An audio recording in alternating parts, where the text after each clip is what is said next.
In 1966, the Camp Newaygo Lodge was replaced. It looked like this. The entry to camp was open to the weather, and it was in 2009 that camp became a year-round camp. What we needed to be able to do was to add a few offices. So let's step inside and we'll take a look at the new offices here at Camp Newaygo. Working year-round at camp used to be without any heat throughout the rain and storms, but now we work 12 months a year at camp. This addition was put on so that it would look identical to the other parts of Lang Lodge. So natural stone from the area was placed around the offices in order to match everything else. We were able to make it have its own feeling, but yet have something that was similar to what camp had before. This is the closed-in entry, gave us some warmth. People come 12 months a year and they don't have to stand out in the snow.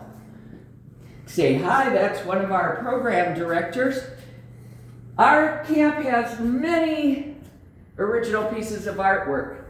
This piece of artwork was done by David Beamer, a Chicago artist who was a student in Fremont Public Schools. He painted this painting with our special needs camp in the early 2000s. As we renovated the lodge, we really worked to be able to make it so that it was true to its history, but yet able to be used for many, many, many different things. The camp fireplace here was the original fireplace when this was built in 1966. However, you might have seen we put in new hardwood floor just this last 2 months. And this floor replaces the original 1966 floor that we had. Come on into the dining porch. The dining porch is the original porch that we had, but when we winterized, we closed off the shutters outside and put in year-round windows, and we also closed off the peak at the top that brought air into the lodge in the summertime. If you look at the floor, you can see the stripes in the floor. Those were all open to the weather. And the air would come up through those stripes and go out through the top, and it was its own kind of air conditioning.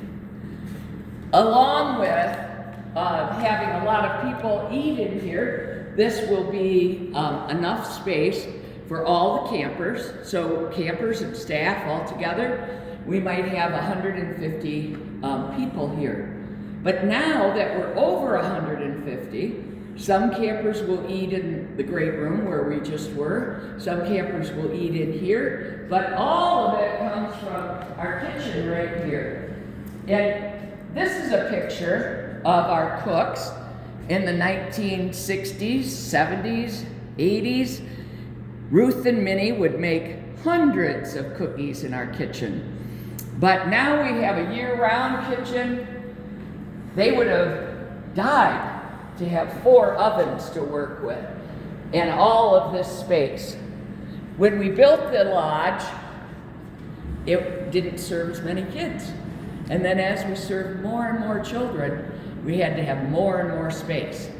So in that renovation in 2009, we added on to the kitchen, we added a second dining room. This is called the Fry Dining Room. And we made it so it was year-round. So some of you have been wondering, how did it change when we remodeled? New offices, new parts of the kitchen, a new dining room, warmer and more space. And if you look up, you'll be able to see another art feature that we have.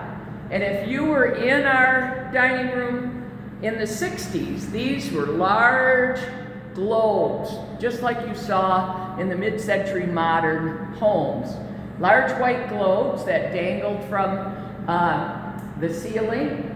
And in 2009, we replaced them all with pieces of art done by local artists, local art lovers, camp alumni, and these have been added to our dining room for the last, well, since 2009, so 17 years. Hey, stay tuned. We're going to go to the basement, and some of you know what's down there, or what was down there. We'll see you next week.